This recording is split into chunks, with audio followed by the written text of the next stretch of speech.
Pleasant good evening to all my people, wherever you are listening in via the various media methods.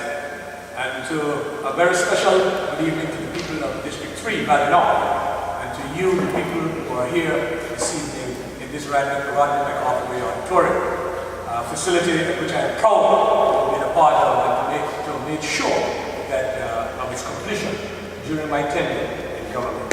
I would also like to take this opportunity to congratulate the Literary and Reading Society for organizing these debates. And when I look around and I see the progress of the youth in a positive direction, it makes me feel comfortable that our future is secure in the youth.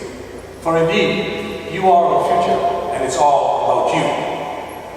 I would like to take this opportunity to say to the young people of Angola that every election is a very critical, and the 2005 general election is no different. We have got to be able to elect leaders who have prepared themselves with the relevant and requisite experience, leaders who are committed, leaders who are dedicated to the overall development of Angola, and more importantly, to the overall development of the people of this country. So I admonish the young people of the Literary and Reading Society and Angola in general to prepare yourselves and to make sure that you do not wait until you are discarded by some other organization or institution to think about leadership in politics, but to do so at an early age and to make sure that the future of this country is in secure hands. I thank you. Good evening, everyone. Let me first of all thank the organizers of this debate. I think it is commendable that the youth of this island, in particular the students of the Albina Lake Hodge Comprehensive School, would see the importance of organizing a debate like this so that they can actually flush out the issues and remove substance from rhetoric, so that the people of this country and themselves would have a better understanding of the challenges and opportunities that this country is facing. Tonight's presentation is not about eloquence. Tonight's presentation is about delivering on the future of this country. Angola has been derailed. Angola has been derailed for a number of years. And today, we are struggling to try to get Angola back on track. It is concerning, and I think that the youth of this country, if things continue on its current trend, the youth of this country don't have much of a future. So tonight I hope that folks, both here in the audience, folks listening at home via radio, and those listening via the World Wide Web, would closely examine the issues, closely examine the presentations. This is not an environment where we are here to showcase. We need to address the fundamental issues that's affecting this country, because if we don't do it, there isn't much of a future for any of us. Thank you very much. Thank you very much, Mr. Moderator. Ladies and gentlemen, good evening. I am extremely delighted to be here this evening to participate in this debate series. I want to thank the organizers of this event, and I hope that my presentation here tonight will go a long way in helping you to achieve your objectives. However, at this time, I would like to get some confirmation from the organizers of this event as to whether or not the views expressed here this evening could be used against me in a court of law. Please tell us of an Angolan leader or icon who has encouraged or inspired you in life. Thank you very much, Mr. Moderator.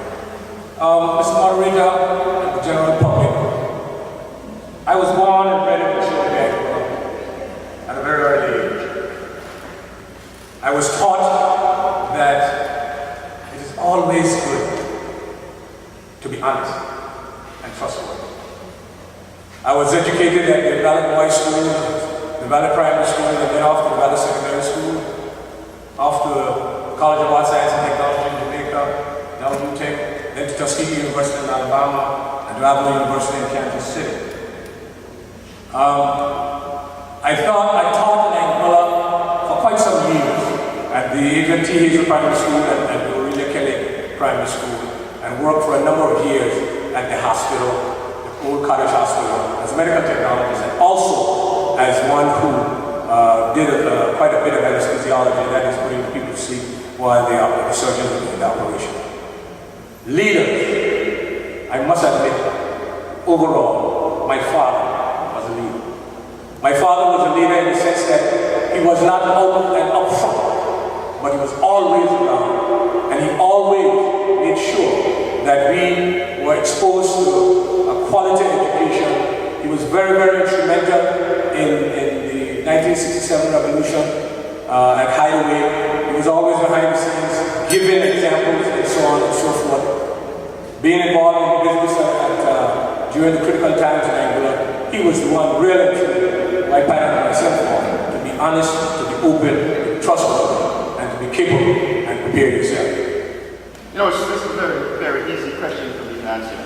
I'm sure that many of you have heard me speak of my father on many occasions with a high degree of passion.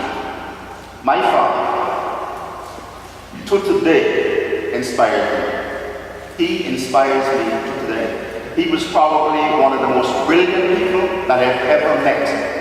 When I was a youngster, struggling in fifth form with my mathematics, and I would take 5 and 6 pages to try to solve a problem, I would take home to my father. He would set the problem up in an algebraic expression and just give me the answer. He couldn't tell me how to walk through the problem, but he could solve the problem. My father was a genius of a mechanic, and I think most people here can attest to that, as a political leader in this country. And you can actually speak to many of the current and former leaders of this country, and you will hear people make reference to a lot of statements that he made way back then, in his time, that is playing out in Angola even today. Even today, my father was a man who was kind and gentle and among the most honest people I've ever met in my life. When my father served as a political representative in this country, he believed in the philosophy of service above self. To that end, he left money in the treasury because he thought that service to the country was more important than getting a stipend from government for serving in politics. So to today, I'm inspired by his views, his vision, and his passion and love for this country. Thank you very much, Mr. Moderator. I too would like to say here this evening that my dad has been the one who inspired me through my life. I said that from the backdrop that he would always say to me from an early age that whatever you go to do, you need to be honest, but most importantly, you need to check the book. Now the book my father constantly tell me about is the book of wisdom, that is the Bible, in which I have been guided by for many years. My father was a humble man, a fisherman by profession, but he molded me into the gentleman that I am today. That's why I can boldly and proudly speak about my father as the one who molded me to my life. Thank you, Mr. Martin. Angolians would suppose that each of you would be very knowledgeable of the challenges facing the people of District 3, who you hope to represent. Tell us what, if anything, has most troubled you about their circumstances over the past 5 years. Yes, the biggest challenge that we have, not just in District 3, but all across this island, is a major problem with employment and underemployment. We've had a situation where for the last 25 years, 30 years, we've had governments who've been out there focusing on developing an industry, primarily the tourism industry. And what they have failed to do over the years is to secure a sustainable economy in this country that will ensure stable employment, stable real employment. Because what we have in Angola right now, when people are even employed, oftentimes it is underemployment, meaning that the money that they earn is very, very small, and in some cases, the hours that they work are very few. And what is needed in Angola is to ensure that we have the basic infrastructure in place to support Angola's economic development. Now, what is lacking here? If tourism is the industry that we're going to be focusing on, we need to have a proper airport that would bring the airlift into Anguilla, that would bring the tourists into Anguilla to keep our hotel rooms full. We don't have a proper docking facility that is also considered essential to tourism development. You look at most of the islands in the Caribbean that's focusing on tourism for their main economic scheme, and you will see that they have yacht marinas, you will see that they have proper port facilities, you will see that they have a proper airport facility. Anguilla today, we are still suffering from a lack of passengers into Anguilla, tourists into Anguilla, but the average occupancy in Anguilla is between 35 and 40%. Thank you very much, Mr. Moderator. The thing that troubles me most with regards to the people of Valley North, District number 3, is the high rate of unemployment. I am aware that it is the government's responsibility to provide for its citizens wherever necessary. However, the government over the years have been making strides in ensuring that there are, of course, a meaningful airport. There is also, with respect to the jetty down at Loy Point, where the main port is where the tourists coming from St. Martin. But we need to understand that the government in itself cannot do it all alone. We in Anguilla, the government I'm speaking about, is supposed to be looking to the British government to help us in this result. We know for many years that there have been plans for the expansion and development of the Groin Point jetty. We know that there have been plans and expansion for the one-way airport. However, politics over the years had gotten involved in everything. There were already monies allocated for the development and the expansion of the Groin Point ferry terminal. We know over the years that there was a three-tiered jetty built down at Senegal, down at Groin Point, and today I must admit that we haven't yet met our objective with regards to that. But in my humble opinion, I think that where we stand right now, unemployment is the greatest challenge facing the people of Bellarmine, and I am persuaded that I will do all in my power to make sure that meaningful development will come to this country. Mr. Moderator, over the past 5 years, there is no doubt that unemployment, the high rate of unemployment, is troubling everyone. In 2010, there was a general election, and a government was elected based on the promise that they would have fixed the unemployment issue and fixed the economic issues in Anguilla. They had a secret plan, and I'm sure, I was hoping that the secret plan would have been unveiled by this time in their 5-year tenure. The rate of unemployment has a ripple effect, and not only a ripple effect with regards to meeting the daily needs of our people, but also with crime and violence. That is also an issue. Because if we have the requisite employment and a reduced employment, and people are working for a very substantial wage where they can meet their needs, then I am sure that crime and violence will not be what it is today. I say that in the sense that in the United States we talk about a working poor, and my colleague mentioned having a wage that they can afford to meet their needs. In other words, some folks are working, but the wages are so low that they cannot meet their daily needs. And that is an issue that we have to deal with, that is an issue that we have to look at moving forward in the future. I am sure that the promises that were made as an electorate, we were looking forward, at least to make sure that the unemployment issue would have been taken care of. And today, we are still worse than where we are 5 years ago as it relates to unemployment. As young people, we agree that honesty, integrity, and caring are essential in choosing a leader. However, besides these three qualities, what do you offer that distinguishes you from the other candidates in this race? I believe that as a young man going for political office, your years to be yea and your nay nay. Today, in our country, people who are vying for political office provide for the people of Angola a number of promises that they can't deliver. I am of the opinion that in order to be a successful candidate, in spite of the fact that you will be honest and caring, you must be able to show to the people who you're going to be able to represent that you really mean what you say. Apart from that, I honestly believe that a candidate with vying for political office should have the trust in the people for which they are going to represent. Today, we have people who have vying for political office. They have put up themselves as candidates to represent the people of this country. Whether they be successful or not, at the end of the day, and history has proven that they don't come back to talk to the people, whether they are elected or if they don't get elected.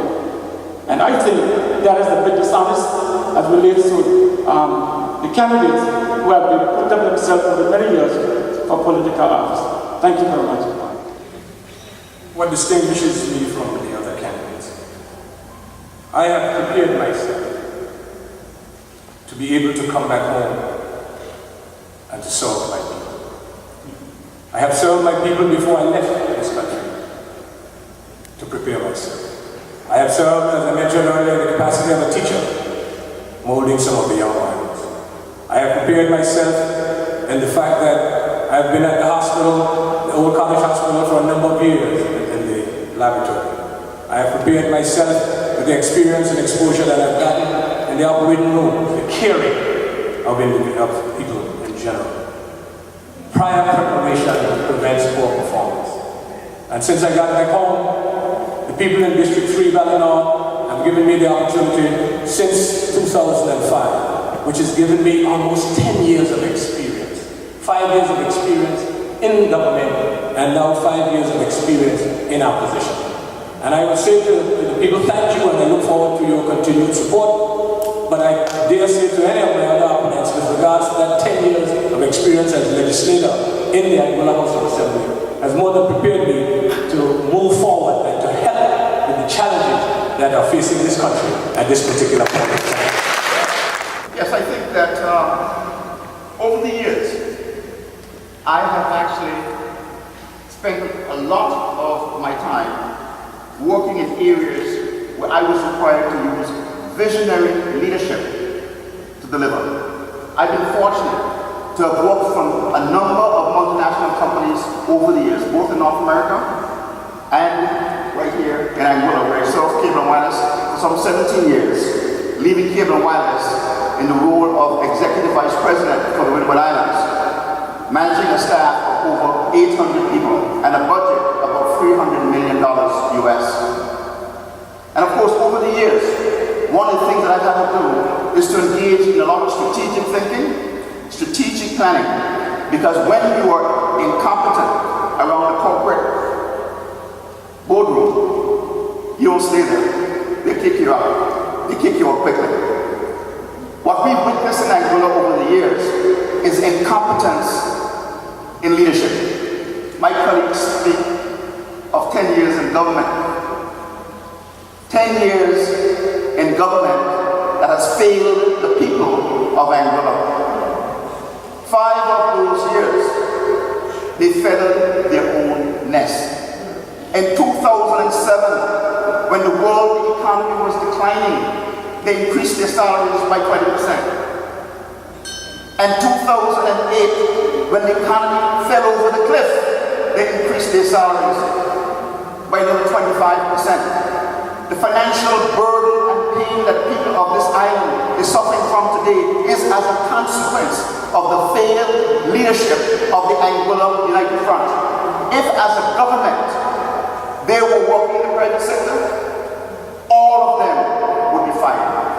The people of this country have no choice but to reject the Angola United Front and all of their candidates. Mr. Rogers, you have been the elected representative for District 3 for almost the past 5 years. How would you rate your performance as the people's representative and the leader of the opposition? Could you repeat again for me, please? Mr. Rogers, you have been the elected representative for District 3 for almost the past 5 years. How would you rate your performance as a people's representative and leader of the opposition? I ask you specifically to repeat the question, Mr. Moderator, because you said I have been elected representative for the people of District 3 for almost 5 years. And that's incorrect. Yes, okay. For almost 10 years. And you would want me to give you an examination of myself over 5 years or 10 years? 10 years. Over 10 years? 2 minutes? Yeah, 2 minutes. And next one. I would like to say thank you for the question. Right where we are sitting is that the result, the completion of this is that the result of your hard result. I'm sure that you've passed through the Campus A and you witnessed the state-of-the-art, I should say, electronic lab that is there. As a result of my initiative and under my tutelage, so to speak. I have seen, and this is all in District 3 now. When I look at the Anguilla Community College, another initiative that took place while I was in office, and it moved forward. Again, students from District 3 and other persons from District 3 use that as a facility to improve their education. When I look at the St. James Middle School, again, individuals all over District 3 can attest to the fact that by St. James Medical School being here, that they were able to keep some of their apartments occupied. When we talk about scholarships, over the 10 years, over 150 scholarships, to the tune of some $600 million in every field that you can think about, we deny it as part of that. So when we talk about the 10 years and 2 minutes, it's very, very difficult because I haven't even spoken about the amount of land that we have applied so that things can move forward. Mr. Hodge, how would you rate Mr. Rogers' performance? You have 2 minutes. I think that Mr. Rogers tried his best. I really believe he tried his best. But Mr. Rogers, with his ability, he delivered very little. But he tried his best. He takes credit for bringing the St. James Medical School to Anguilla. He takes credit. The St. James Medical School was actually introduced to the government of Anguilla by a gentleman by the name of Ricardo Jeremiah. He delivered it, he brought it to the government of Anguilla for consideration. Mr. Rogers, anybody who's in government, they do what they do is they evaluate a proposal. And on the basis of the evaluation of the proposal, they make a determination whether it is something they're going to accept or not. That's the way it works. With respect to the community college, again, the community college was on the cards for many years being talked about, and it was evolving. As a matter of fact, the community college almost did not happen because there was an issue with the leadership. And my colleague, Reverend Niles, is a person who was able to get the current president of the community college to come to serve in Anguilla. All of this is factual. Yeah? So, and when Mr. Rogers talks about scholarships, whose money is he talking about? He's talking about the people of Anguilla's money. Regardless of who is in government, you've got to use the resources of this country for the benefit of the people of this country. He was only trying to do what he should have been doing in government. What we need to talk about is visionary leadership that's going to transform this island. How has he transformed education? How has he transformed healthcare in this country? Healthcare is a mess, and he left it in a mess. Education still has a number of challenges. Rats infestation all through our schools. Very poor. On the basis, Mr. Moderator, that my other opponent here has served Anguilla for 10 years, in particular, Valinor. The first 5 years he served as Minister of Education and Health. And for the other 5 years, he served as the leader of the opposition. And one of the key components of the leader of the opposition goes with it as the chairman of the Public Accounts Committee. Now, during that last 5 years of Mr. Rogers' role as chairman of the Public Accounts Committee, there were a number of things that went wrong as it relates to the public finances. We take, for instance, the question about the $690,000 that were paid out to an investor doing business in Angola, and these money were paid out by the government of Angola. Mr. Rogers did nothing about that as the leader of the opposition and the chairman of the Public Accounts Committee. There was $25,000 that he also was asked to look into with regards to money paid out to the one of the former ministers of government as relates to his sickness. And then $60,000 for aggregates from St. Martin. All these things were done while Mr. Rogers stayed in government as leader of the opposition and also the chairman of the Public Accounts Committee. And up to the day, he had not yet fulfilled his role with respect to that. Madam Moderator, Mr. Moderator, thank you.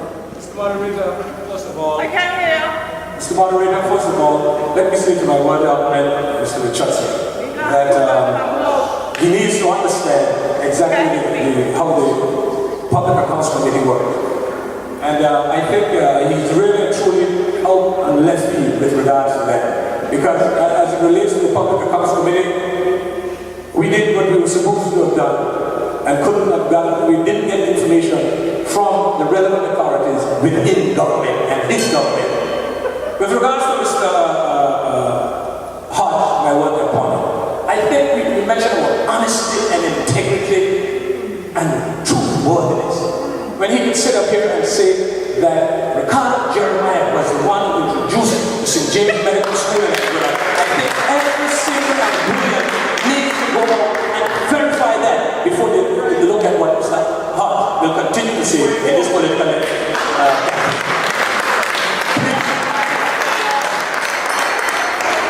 Thank you, Mr. Rogers. Yes, because I can assure you that Ricardo Jeremiah had absolutely nothing to do with the initiation of the St. James Medical School. Nothing. Thank you, Mr. Rogers. To our dismay, over the past decade, we have seen a steady increase in gun violence and armed robberies in Angola. Some have noted that it sometimes feels like the guns are in the wrong hands. Should store owners and law-abiding citizens be allowed to own firearms?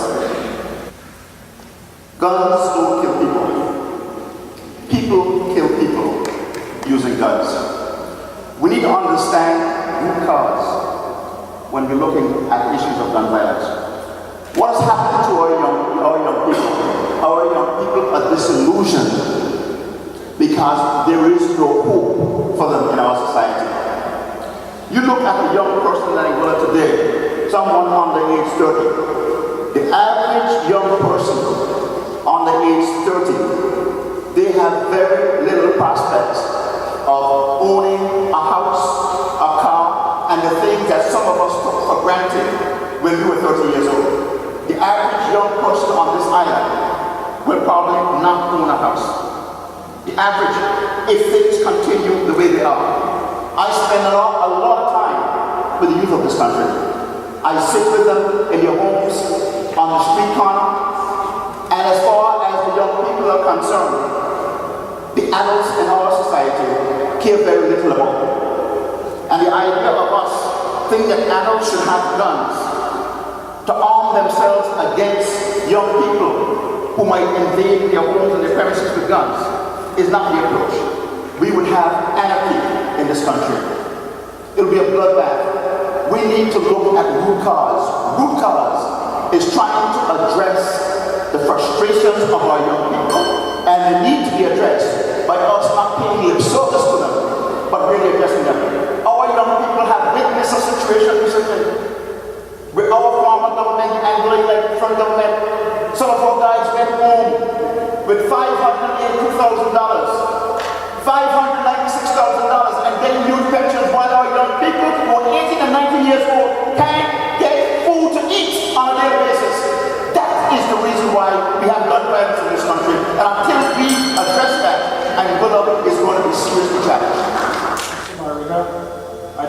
would say no to that question. And the reason for it is because it's going to only cause the people of this country to be more unsafe than how they are right now. If you're going to allow law-abiding citizens and shop owners and businesses to own guns, then it simply means that in some cases the guns will end up in the hands of wrong people, because there's no surety when you give a shop owner, a law-abiding citizen, a weapon that it will be always secured. I think the problem that we have in this country is because a lot of our young people don't have jobs, they can't find work to do, they find themselves as the saints, the devil find work for idle hands.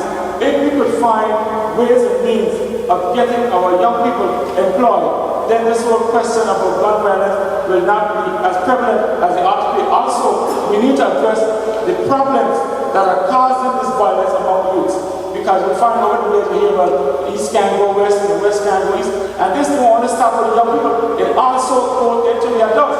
Because there are some adults within this country who also feel to themselves that the East should go west and the West should go east. So I think in order to solve this problem, we need to take a holistic approach in dealing with this matter. It's not only relation to the young people, also the adults as well.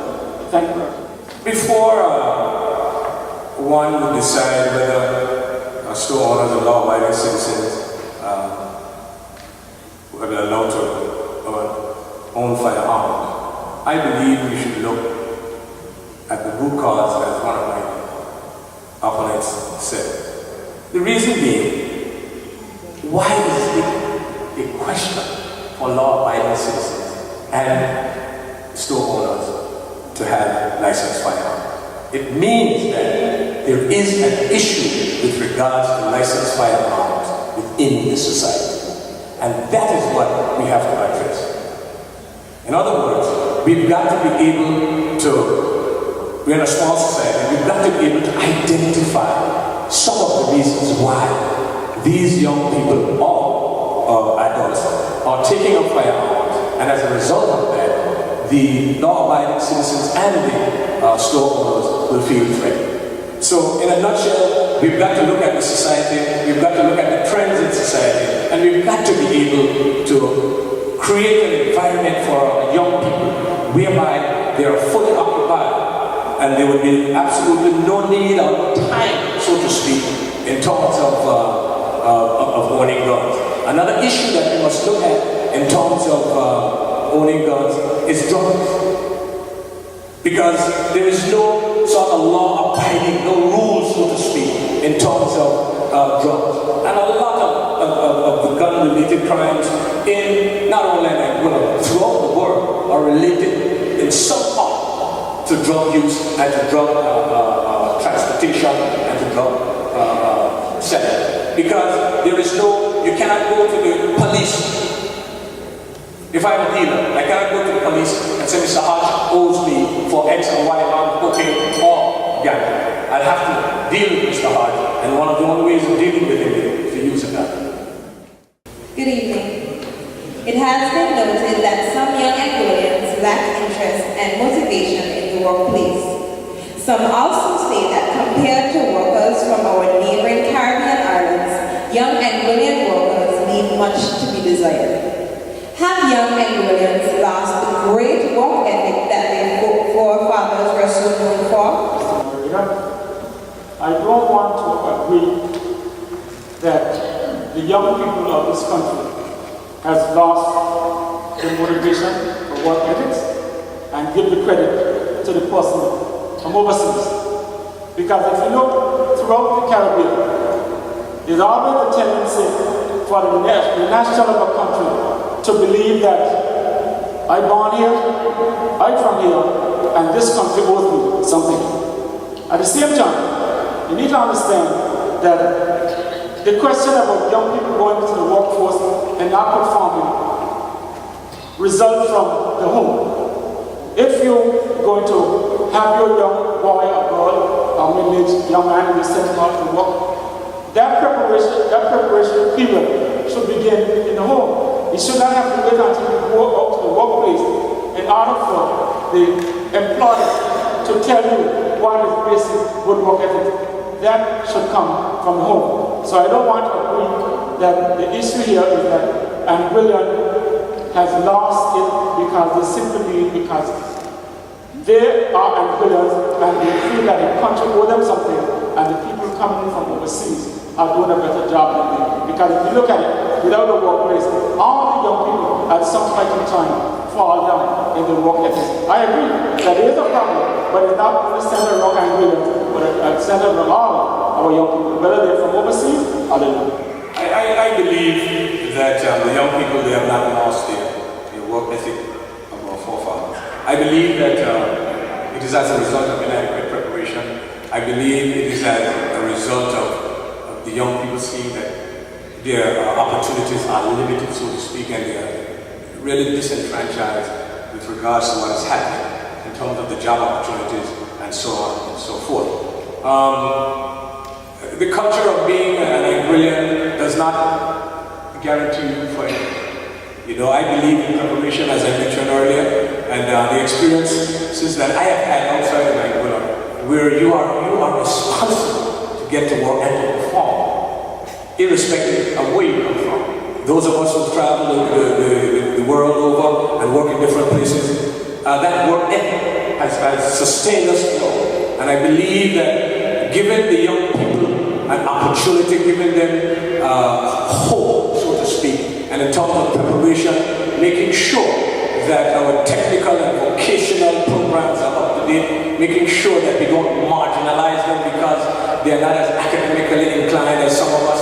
I think those are some of the things that we've got to look at and prepare our young folks and our people for work. I'll give an example with regards to the 5-star hotels that we had. I don't know how many Anguillians are actively employed, let's say, in terms of air conditioning and refrigeration, the elevators, maintenance and so on and so forth. I don't know how many Anguillians are employed in that, but these are some of the areas where the technical and vocational aspect of our development needs to be looked at sooner rather than later. I think that we're living in very different times, very different skills.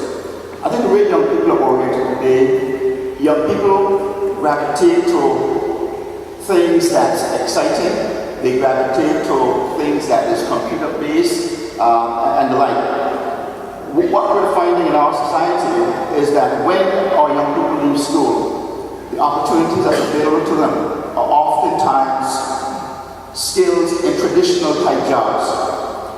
So there's an issue of preparing people for the world of work. We as parents tend to not give our children many chores and responsibilities because we don't want our children to have to grow up tough the way we grew up. But oftentimes, after growing up in a very soft, comfortable environment, and you thrust them out into traditional jobs, they oftentimes struggle. That's one of the issues. The other issue is how we orient them in the new work environment. There are issues of skills, like my colleague indicated, preparing them for the workplace. Then there's the issue of motivation. One of the things that young people oftentimes get frustrated about is that they've got to go up there and work very hard, sometimes doing jobs which is very labor intensive, and the pay is small. There is nothing more demotivating than to pay a person a lot less than they think they're worth. People are demotivated when that happens. So we ought to pay people a living wage.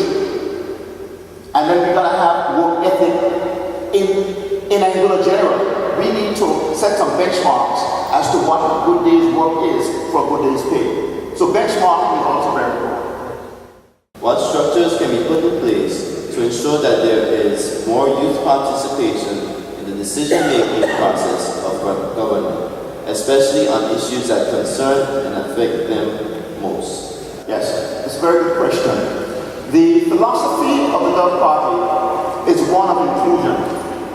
And we feel very strongly about this, not just as it relates to youth issues. We believe that rather than having a situation where you have a number of special assistants in government, oftentimes those special assistants aren't people who come here with any particular skills. They're people who are key party supporters who are given jobs. Often oftentimes people who don't even function in their roles as special assistants. And when you look at the amount of money that is spent on these special assistants, and again, it's a value for money proposition, very little value is oftentimes gotten from having these special assistants. The third part of this philosophy is we will have a broad-based group of people who will be advisors to the government. So, for example, you want to deal with the issue of health. You will have a group of people who are not just limited to health, but including people who are in health, who will sit around the table for 3-4 hours and discuss the issues of health. You will then form a subcommittee from that broad-based group who will go off, look at a particular issue in great detail, and come back and report to the broader-based group who will then make the final decisions. Which means that it makes it very easy to sell an idea to the general public. With respect to young people, issues, especially issues affecting young people, you will actually use a broad-based group of young people to help you to derive at a solution for any problem confronting this country with respect to young people. But definitely, there needs to be much more youth involvement in the decision-making process at all levels. And I'm looking forward to the young people of the Angola Debating Society, the Untitled Chapter Debating Society, the Department of Youth and Culture, to play a much more significant role as with regards to the problems that are affecting the youth in this country. I am very, very heartened to see that a number of young people are given the opportunity to go off and study and major in some social services issue. I note that Kamaki Paris, an individual who's off in the United States now and looking at social services and so on, the problems that are affecting the youth, I think that we have to look at equipping our youth much more in specific training in terms of dealing with the issues that are affecting the youths of Anguilla, and by such we'll be able, as parents and as leaders, to give them this sort of support and the technical training that is necessary in order to deal with the young people. I must admit, a number of us of my age group really and truly does not understand fully how the young people of Anguilla think these days. Because most of the time we sort of compare it to our upbringing and even our relationship with our parents and the relationship of the young people with their parents as it relates to the behavioral pattern. So we're looking for individuals like yourself, a potential leader in this country, to be able to guide and direct along with the other individuals in that Hodge Comprehensive School, along with the Youth and Culture Department, to be able to put strategies and solutions in place for issues that are affecting the young people of this country. Because we don't know it all, and we need you all to help us in that. The government of Angola has established a youth parliament thanks to the initiative of the Speaker of the House of Assembly, which is Barbara Webster-Bowen, and it funded from the Angola Social Security System. However, the government of Angola realized the importance of having youth involved in the decision-making process. That is the reason why they took it upon themselves to invite the young people to come on board to assist in making these decisions. So going forward, what would be happening is when critical decisions are to be made by government, they will be asking the support of the youth parliament to assist them in making these decisions. So I think the government of Angola is on the right track with regards to taking the young people on board to assist them with the decision-making process. Thank you very much. As a community that has suffered so greatly from gun-related violence and has grave concerns about the education of its young people, why does District 3 not yet have a community or learning center? Well, with regards to having a learning center in District 3, I am on record in establishing learning centers and community centers as part of the previous Angola United Front administration. We established one in the Plum Point area, and it was our intention to have that replicated throughout Angola in general. One of the issues with regards to District 3 is finding a place in order to establish that center. We've made several attempts in Northside area, in the Stony Ground area. We've tried on a number of fronts to be able to establish such a setup. There are a number of individuals in District 3 who are very interested in helping out in terms of homework. Some of them do it in their own homes as we speak. But the issue with regards to not establishing a center there basically is a place to do an accommodation, so to speak. There were issues in terms in Northside. We tried, there's a building there next to the almond tree where we have our political meetings. There were some issues with regards to the ownership of that. I heard my colleague on the other side mention in one of his meetings that he was working assiduously with that, and I wish him all the best. And in terms of securing that for the people of District 3, District 3 is a very large district, and we are continuing to look at areas where we can develop. At Little Licks, there were some issues with regards to space in Stony Ground. We looked at the old Brian and Sons facility. We looked at some land in Northside. Again, we had a look at the Case of Brooks. There was a restaurant in the back of that place there at some point in time. And there are a number of things that we are looking, but the problem and the drawback with regards to that is space. Issue here. General lack of care and concern on the part of the leadership over the years. Just after the last election, I started doing some legwork and identifying a building. I've been working very closely with Bishop Brooks to do this. And in the last 6 months, we were able to meet with the owners of the building next to the almond tree in Northside. And that building is now available to be used by the community in Northside and North Valley. Similarly, some work is being done on securing a place in Stony Ground. Now I tell you, my motivation for doing this has less to do with politics, has more to do with the fact that if we don't address some of the fundamental gaps with our young people, our lives in Anguilla is going to be untenable. If your neighbor's child is a problem, even if you have a perfect child in your house, your quality of life is at risk. We have not been taking this serious over the years in Anguilla, but we need to take this really serious in Anguilla. Politicians over the years, they pay lip service to things like this, platitudes. But at the end of the day, if we don't fix the issues with our young people, especially with the young people who are being left behind, we have not begun to see issues of gun violence yet. We have seen so many societies around the world that has degenerated over the years because of a lack of a commitment to address issues that's impacting the youth.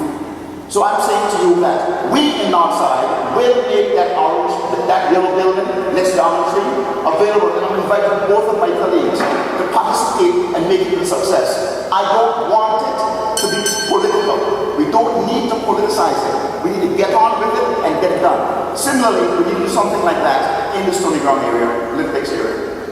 Mr. Moderator, when I started my political campaign and my first meeting in Northside, I indicated to the people of that district that I have already had discussions with the owner of that particular property with regard to having for a community center. The owner of this building lives in the United States of America. The owner of this building came to Anguilla in early August, late September, early August, and she had some discussions with me. I've been in constant contact with her ever since.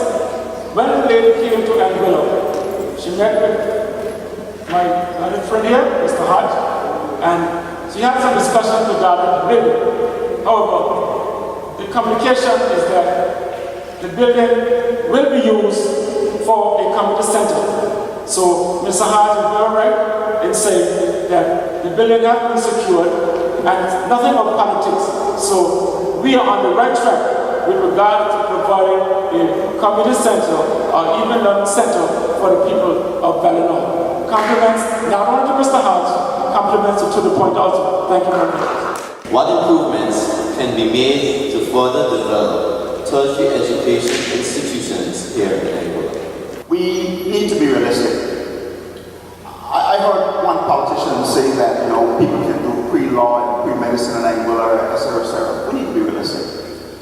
With a population of 13,000 people, how sustainable is it to have a pre-medical school in Anguilla, a pre-law school in Anguilla? I believe that there are some wonderful opportunities to have online education. That is where people can stay here and do their tertiary education overseas. And maybe what government can do is to help to fund it. Yeah? We could probably help to fund those through soft loans, which I believe that we ought to do. Now, about 2 years ago, Bishop Brooks, Reverend Niles, and myself wrote to the government of Anguilla suggesting that some money from Social Security could be used to facilitate funding for people to go off to study. We have not gotten a response. The thinking behind that is that Social Security could loan money to the government of Anguilla, let's say at about 4%, 5%, which is what they're getting as interest when they have the money right now. That money can be collateralized, in other words, people secure it with whatever, but they can borrow that money at maybe 5%, another 1% for administrative purposes, and that money could be dispensed to the development board. Another opportunity was for the government of Anguilla to allocate a certain amount of money to buy down the interest rate so that folks who want to go off to study to come back and be contracted to work with the government of Anguilla can get loans that's much lower than that. In other words, you can get loans maybe 1.5%, 2%. That's how we're going to educate our people and prepare the workforce for the future. At this time, I think it might be a bit difficult because of the small size in terms of population. And my approach to that would be to see if the government could make non-collateral loans available to a number of students who would like to go out and study for various subjects.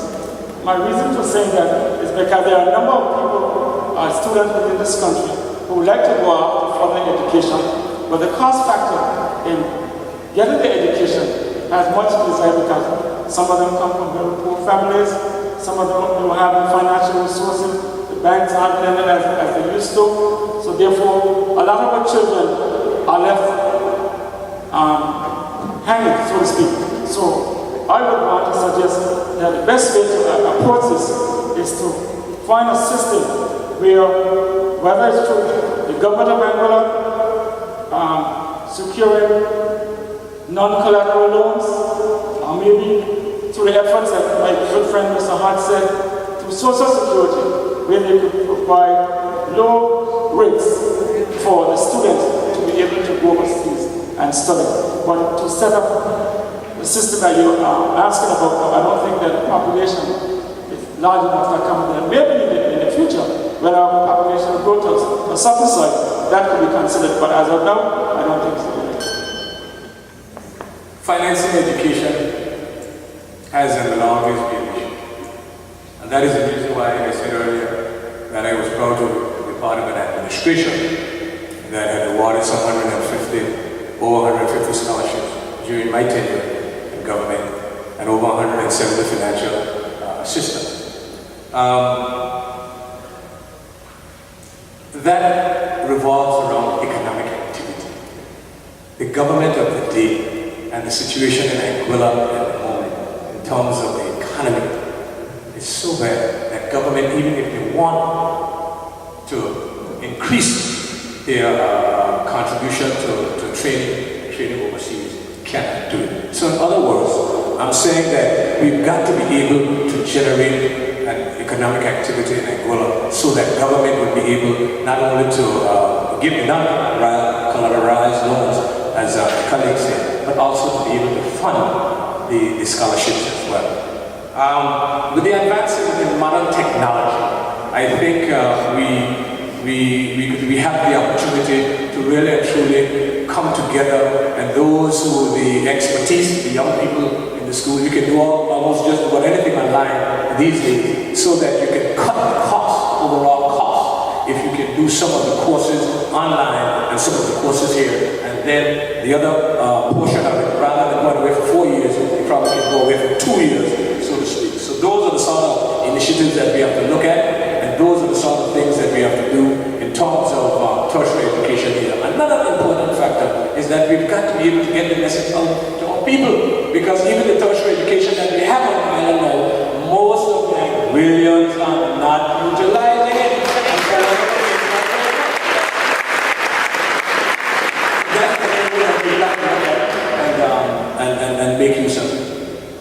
In November 14th article in the Anguillian newspaper, a concerned Anguillian wrote to the editor saying, and I quote, "Recently, the Land Development and Control Committee refused planning permission for a waste-to-energy project utilizing pyrolysis. The decision has been appealed to the Executive Council. The Executive Council should either accept the decision of the professional body, which made the decision not to grant permission, or inform the people of Angola why they have overruled this body and to give full reasons for it." The Land Development Control Committee is responsible for hearing any application that is made to them for any type of development. When the Land Development Control Committee gets the application, it is their responsibility to view the application, make necessary suggestions, and then inform the developer whether or not the application will be accepted to go ahead and do the development. If the Land Development Control Committee objects the application, it is the right of the developer to apply to the government of Angola through the Executive Council, and then they will make a decision. So the way how it stands right now, for me to stay here this evening and say whether or not the government of Angola or the Executive Council should accept the decision of the Land Development Control Committee, I think that is purely for the Executive Council, and of course they will be guided by the necessary rules and procedure as relates to the Council, and they will make the decision based on that. Thank you very much. Basically, with regards to overruling the Land Development Control Committee's decision, I am sure that the LDCC would have had the requisite information concerning the particular project and base their recommendation and their decision on that. If Executive Council, if they are to approve or make a stay for that project to go on, they must have some overriding evidence or convincing evidence within the Executive Council to override the decision of the Land Development Control Committee. Because the Land Development Control Committee would have the various expertise with regards to that particular project going in that particular area, in terms of the environment, in terms of the health hazards and so on and so forth. And I believe that it is something that should be looked at very, very, very seriously. I believe that it is something that a lot of research should go into, and I believe that if Executive Council were to overrule the Land Development Control Committee, I would hope that they would have the requisite information on which they base their decision to overrule that. Because I'm sure that the individuals in the LDCC would be able to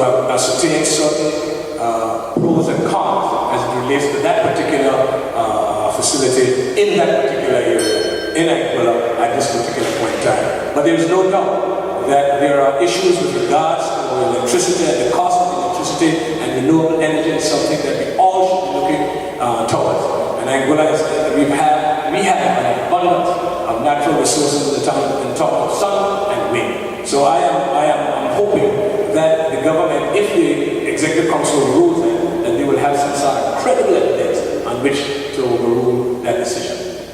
The issue with the waste to energy, from where we sit, it would be irresponsible to make a decision from here without having all the facts at our disposal.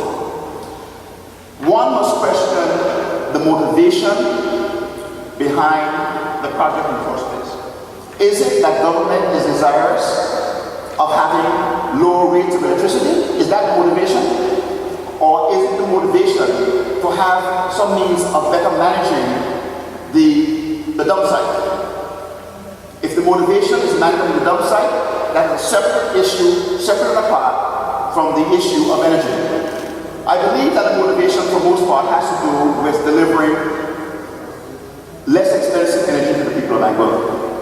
If that is the motivation, and if that is the primary motivation, I think that there are other sources of energy that could be used that is by far more affordable and with little undue side effects, i.e. solar energy and wind energy.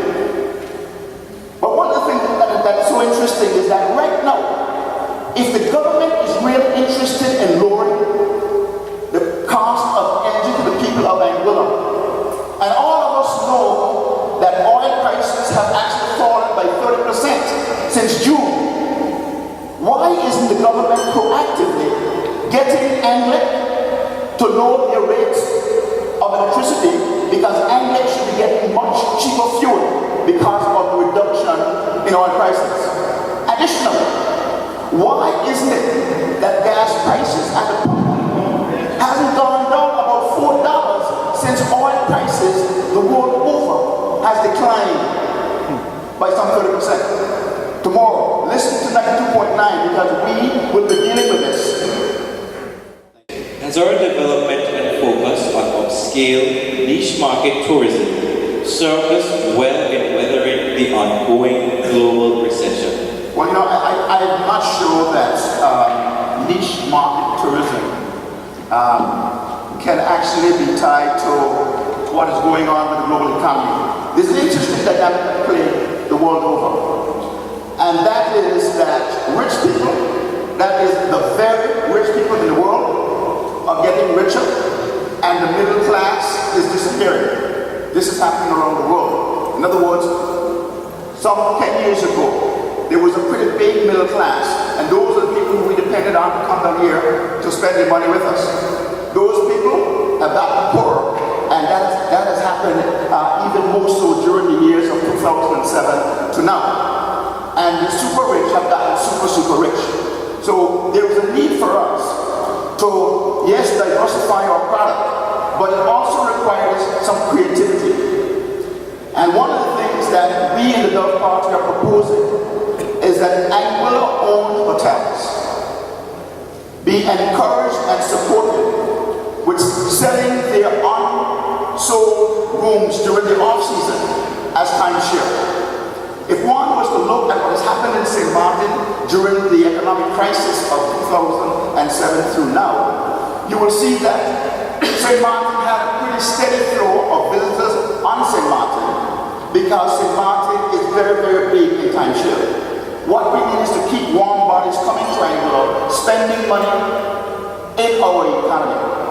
And I think there's a need for us to do that. But one of the things that we also need to focus on is airlift of a major market into Angola, hence the need to expand our runway.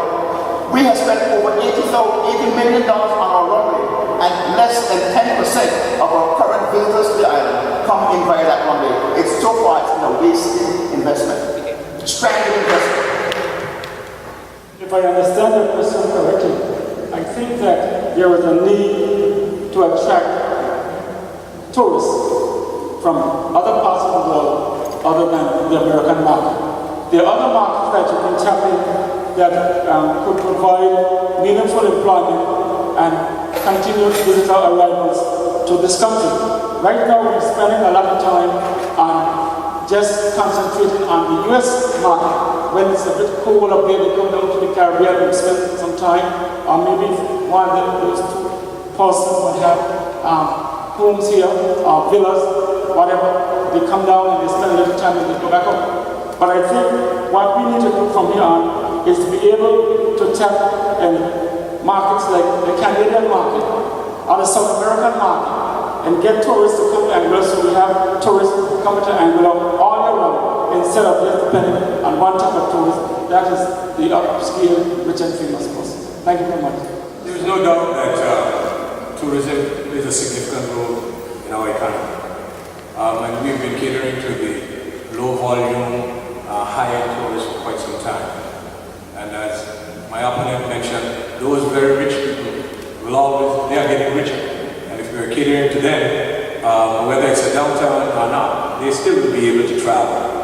I believe that it is time for us to maximize the product that we have. I don't think we are fully maximizing that in the sense that there are a number of things that we need to be very, very aware of and we need to improve on. When you look at in terms of the marketing, when you look in terms of the branding, there is so much confusion out there in terms of marketing, in terms of branding, so to speak.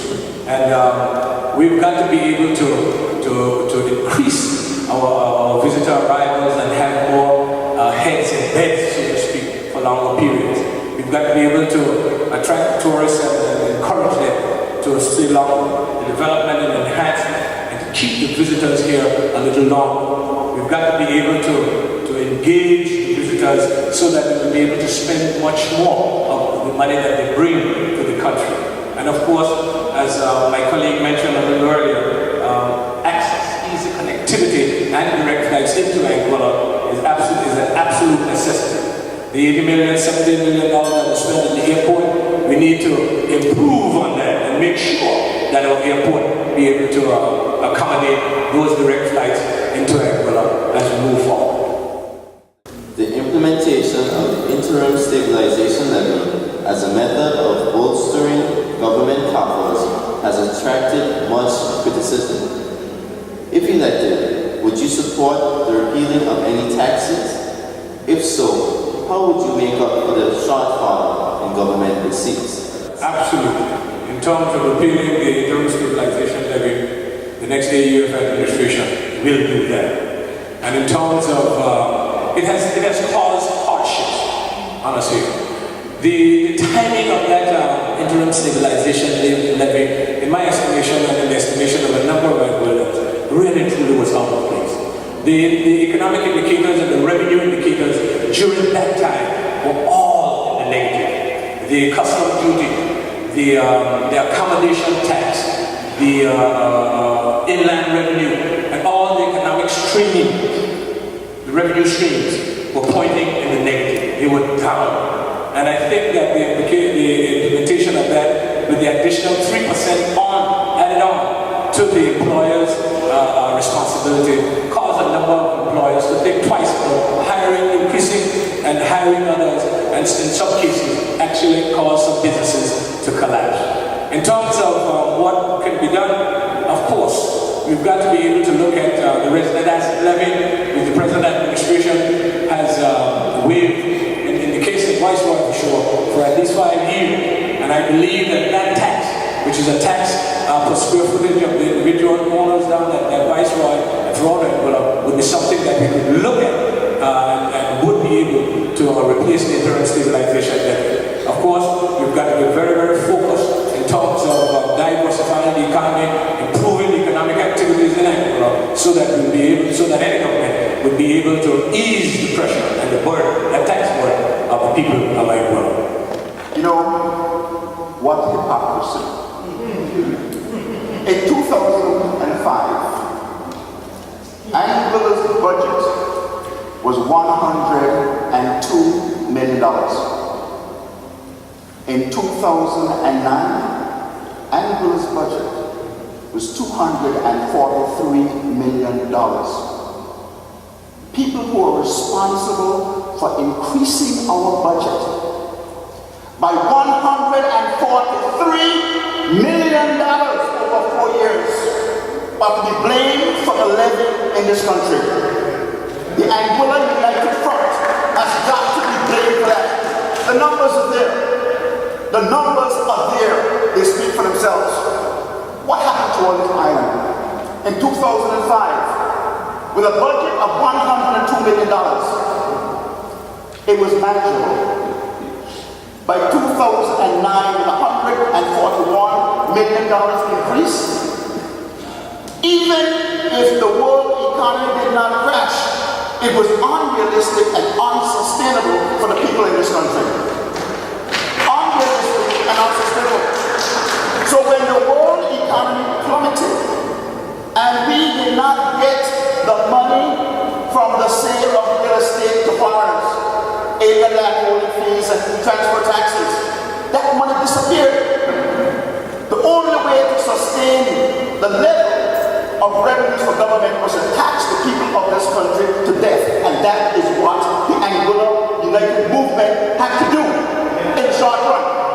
In short run, my issue with the Anguilla United Movement is that there was some other creative things that they could have done to bring the cost of running this country down, and they failed to do it. They failed to do it. That's Anguilla's issue. So if you remove the levy, you got to replace it with something. It's like taking money from your left back pocket and putting it in your right back pocket. At the end of the day, the net effect, you still got to pay the money to keep this country going. Creatively, you got to expand the economy in this country. Yes, we have to do the rest of it. When the government of Angola introduced this interim stabilization levy, the word interim spoke for itself. It was supposed to be for interim period. However, the position with regards to the stabilization levy is still ongoing because the government of Angola has not yet been able to get out of the financial mess that was left by the Angola United Front government. Continuing, my good friend Mr. Rogers said that when he and the Angola United Front return to office, they will repeal the stabilization levy. But I'm going to tell you this evening that it's time for doing that. That's fast. There will be no time to repeal the interim stabilization levy because there are 10 years of expiry. However, I believe that the government of Angola will be putting measures in place to ensure that the interim stabilization levy do not continue indefinitely. There will be other ways and means that the government of Angola will come up with in, of course, making up for the monies that are being collected from the interim stabilization levy. The government of Angola made a $70 billion deficit. The government of Angola didn't meet a budget when they came to office. A lot of things have been done in short order to ensure that this country kept running. The government of Angola, when they came to office in 2010, had to borrow money to pay the sum within 15 days. All this was a part of the failed Angola United Front administration.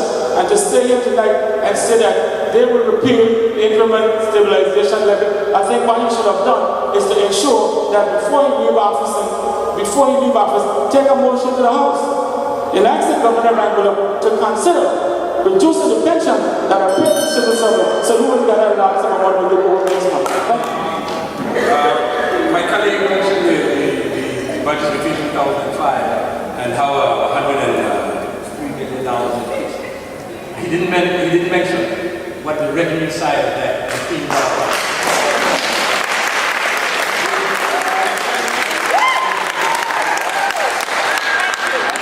And to Mr. Richardson, in terms of my tenure, 10 years being expired, the people of District 3, value officers, decided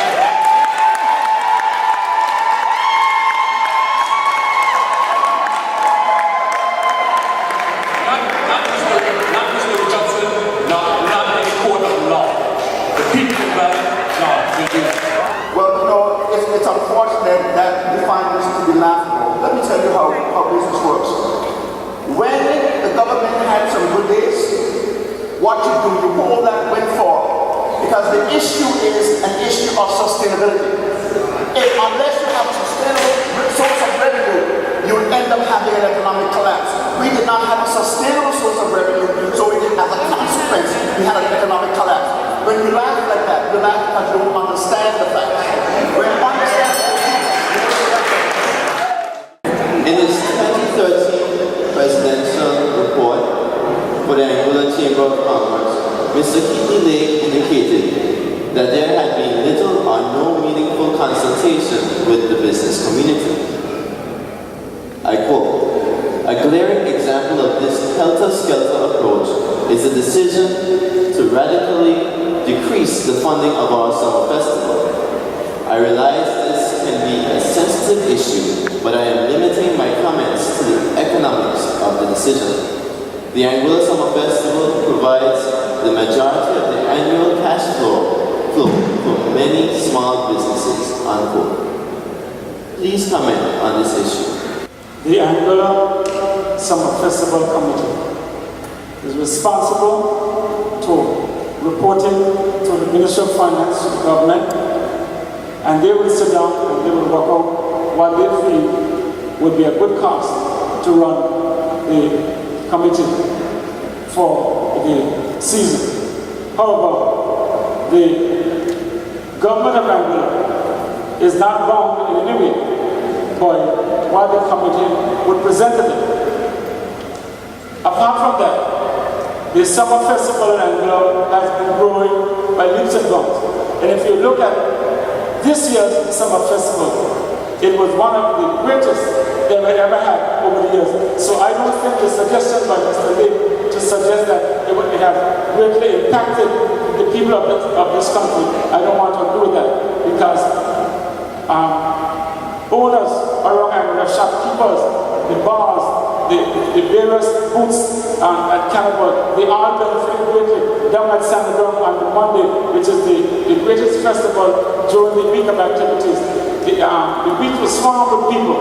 Everybody was down there buying and selling. So I don't think that the approach by the governor of Anguilla to reduce the cost of running the festival for the Carnival season has affected the country greatly. Thank you very much. With regards to the summer festival, I think you've got to understand from an economic situation the importance of the summer festival as well as any other summer festival. Government would expend X amount of dollars to put on the summer festival, but the ripple effect government would not collect in terms of what they have contributed to the summer festival. In other words, let me explain. While we were in government, we had expended some $1.2 or $3 billion. Most of that went to pay off back bills and to put on the summer festival. When you take a look at that, the amount of consumption from gasoline, from the food, from alcohol, from the accommodation tax and everything, and the ripple effect from that, the departure tax and so on and so forth, definitely is a plus. It is a profit. It may not be a profit directly into government in terms of the gate receipts from the Carnival Village and the other activities, but when you look at the ripple effect in terms of the consumption, in terms of the movement of people, it is a positive trend.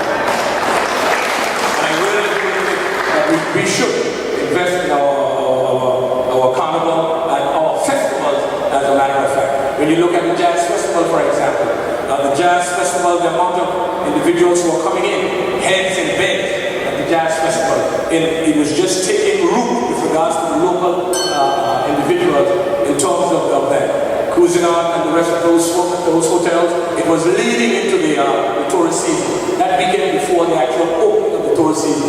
It's usually when the Jazz Festival was. And they were putting heads in beds in Anguilla, which was very important in terms of the accommodation tax. So I think we should really take our festival serious, because there's a ripple effect, as Mr. Lake said, for small businesses.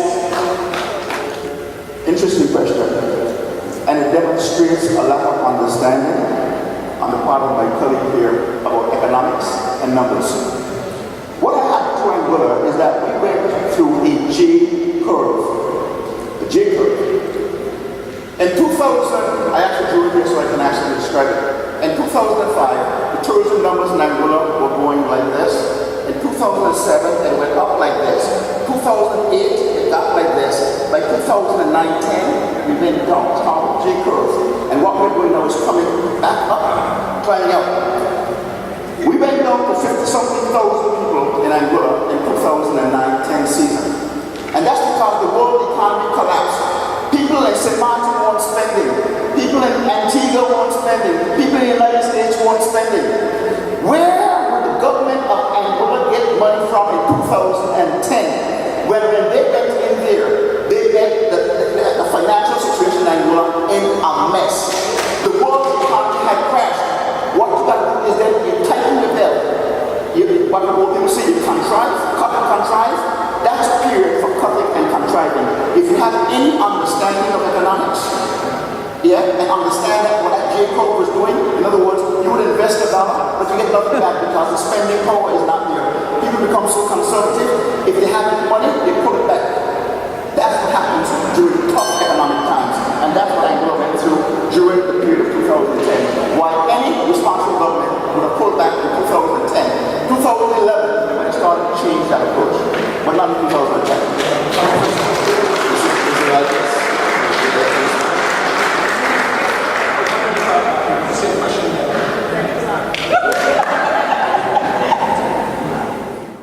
Dependency theory refers to the belief that resources flow from poor, underdeveloped states to wealthy states, enriching the latter at the expense of the former. Fernando Enrique Cardoso and Enzo Faleto, writing in their 1979 book named Dependency and Development in Latin America, stated, and I quote, "Why have the independent states and territories of the Caribbean not achieved higher levels of economic development? To many people in the Caribbean, the answers to this question lies in the dependency theory," unquote. That was in 1979. Does the dependency theory still hold true today? I would say yes, in the sense that we're talking about the independent countries of the Caribbean. When you look at independence, they are not, what are they independent of? Collectively, they must be able to pool their resources together. They must be able to pool their products together and to settle the seas. In other words, when you look at the Windward Islands, for example, collectively, let's say using banana production as an example, they would have been much more effective if they had collectively put their resources together and export as opposed to individually. So the dependency, so to speak, is still alive and well. It is the same thing with regards to even tourism. We go island, we market tourism. Each island is individually unique, but in terms of marketing the Caribbean as a whole, we all want to be individualized. We want to market Anguilla separate, Jamaica separate, Barbados separate, and so on and so forth.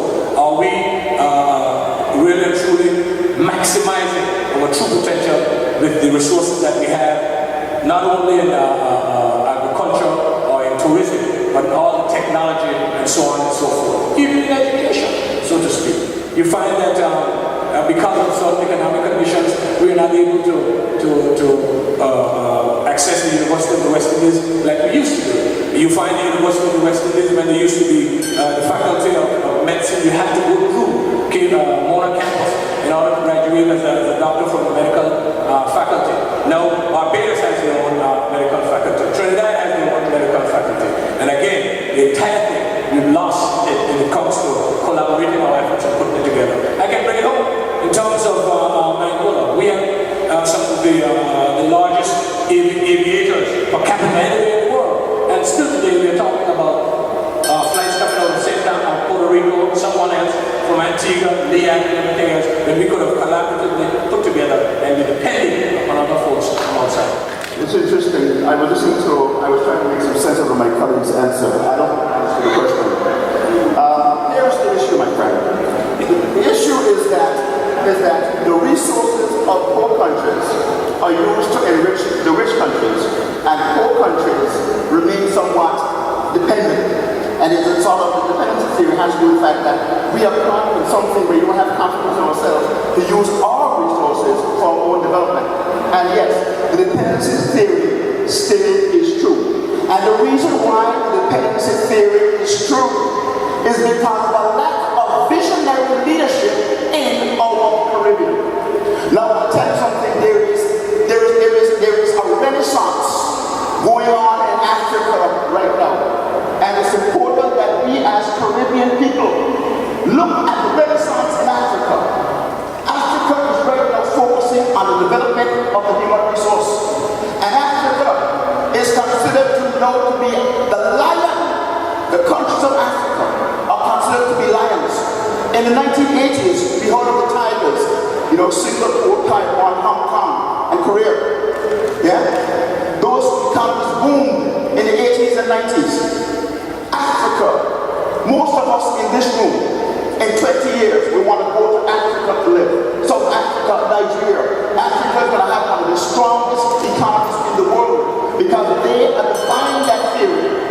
They're defying that theory that says we were once a poor country, we are now becoming a first world country because we've developed the human resource.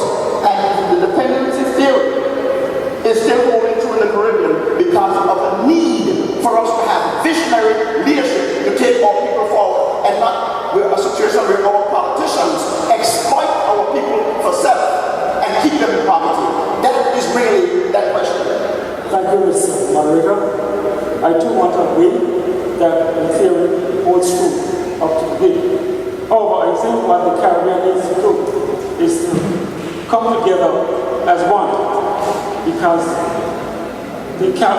one Caribbean island himself is no match for the larger developed countries of this world. The Caribbean needs to come together and promote themselves as one nation so that we're able to fight with the forces of the larger countries.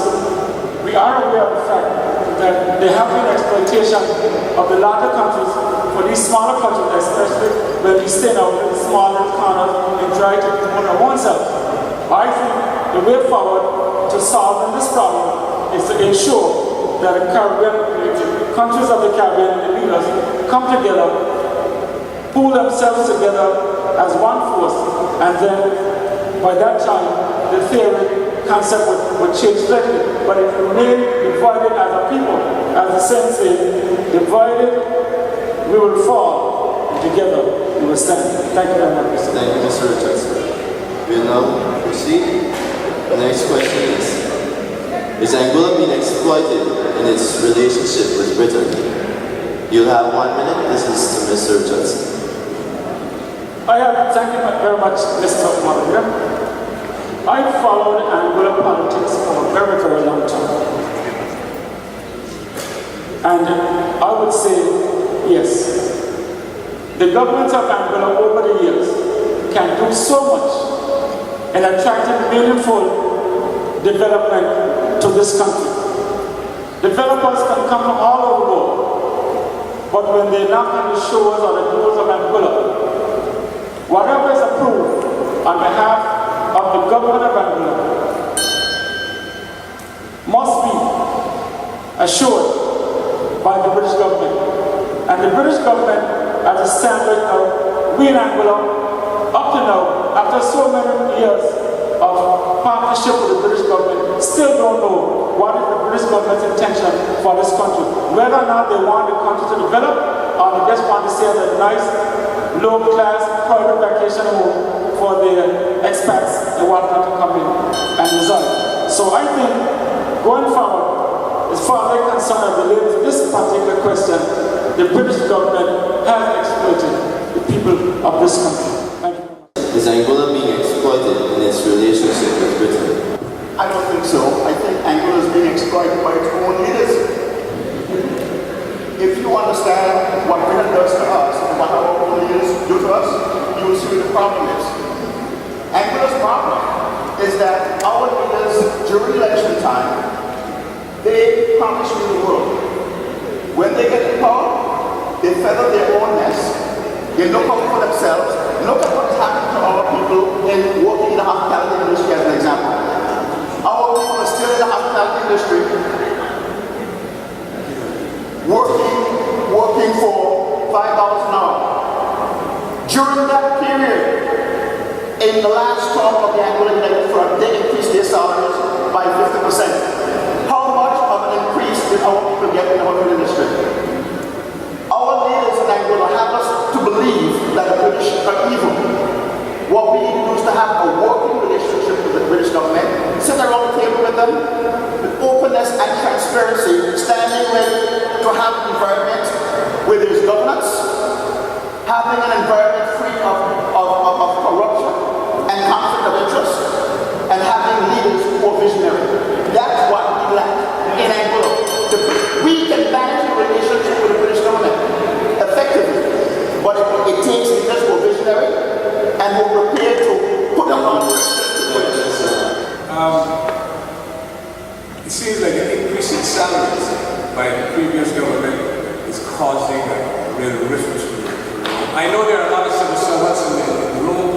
And every time the government of the past increased their salaries, I'm sure that civil servants were not left behind. And it's a concept of bringing along people with you. In terms of Anguilla being exploited by Britain, I would say my experience with the British government is that you've got to be able to make the case. And Britain definitely is in a position to do much more for the overseas territories than they're doing. But we have to make the case. And yes, the present leader, this antagonistic and confrontational approach will get us nowhere. Yeah, I want to be very clear on this whole issue of salaries. Why the civil servants got pay increases, the politicians took the lion's share. They got 20% in 2007. The average civil servant might have gotten 10%.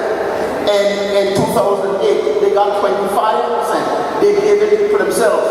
If you're working for a corporation, there's no way you can increase your salary.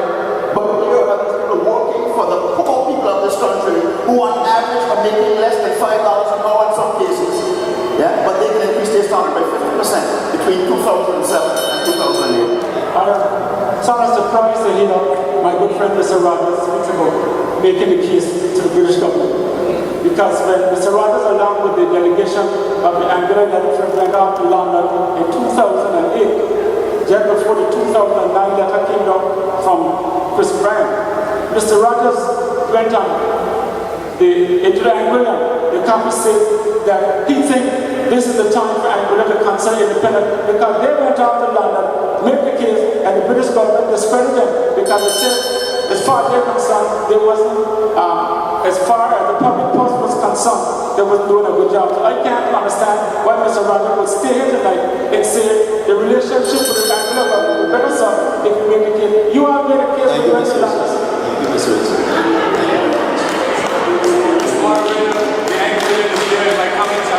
So I invite all the people of Anguilla to have one again. I will now invite our candidates to give their closing statements. Thank you very much, Mr. McNeil. I came here this with an open mind, realizing that I was going up against two political giants, one with 10 years experience, one with 5 years experience in the political arena. I would hope that going forward, let me first thank the organizers of this debate, and as I said from the very beginning, I would hope that what has transpired here tonight would have met the objective of the debaters. However, I would like to appeal to the people of Illinois to give me a chance to represent them in the upcoming general election. And I say that based on the fact that I am a man of conscience, I'm a man of vision, and I'm a man to my word. And whatever I say I will do, I will get it. Thank you very much. Thank you, Mr. Richardson. The people of Anguilla, we need to recognize that Anguilla is a crossroad. We found ourselves in 2006-07 with an economy that had potential to put in place some elements of sustainability. What our leaders choose to do during that time was to ensure that they would be comfortable, and as a consequence, the people of Anguilla have been suffering from 2008 through to now. What we need to do is to recover Anguilla's economy in a sustainable way so that what has happened here during the period of 2008 and now never recur in this country. Never recur in this country. This has been a very painful exercise. Anguilla's economy contracted some 27%, which is the biggest contraction of any member of the OECS. And as a consequence, the people have been suffering. The Love Party is made up of a team of ably qualified people with many years of experience to serve the people of this country and put Anguilla on a path of sustainability and growth. And we're going to do that with a renewable, energy-led economic transformation strategy that will deliver to every man, woman, and child in Angola. And to the people of Valley North, I stand ready to serve you faithfully and humbly and to secure a bright future for you and for the rest of the people of this wonderful country. I thank you. Mr. Moderator, I am encouraged by our young people, and I implore them to take every educational opportunity that they can to equip themselves, prepare themselves for leadership. You are indeed our future, and there is hope, and there is a future for us here in Angola. You go, you learn, and you return. And when you return, your contribution to the overall society will be much more than what it is today. And I'm speaking to the young people. Angola is all about respect, but because we are part of the global village, whatever affects the global village will affect Angola. I want to thank you all for organizing this debate series of debates, and I want to thank the people of Angola in general for their support. And I want to thank the people in Valley North in particular for their continued support in the upcoming general election. I have prepared myself. I have acquired the requisite and relevant experience necessary in and out of government to be able to be in a position to move this country forward during these turbulent times. I am part of a party that has experienced leadership, a party that is surrounded with youth and experience and is well poised to move this country through these turbulent times. And I ask the people of Angola to give us your overwhelming support in the upcoming general election in all 7 constituencies.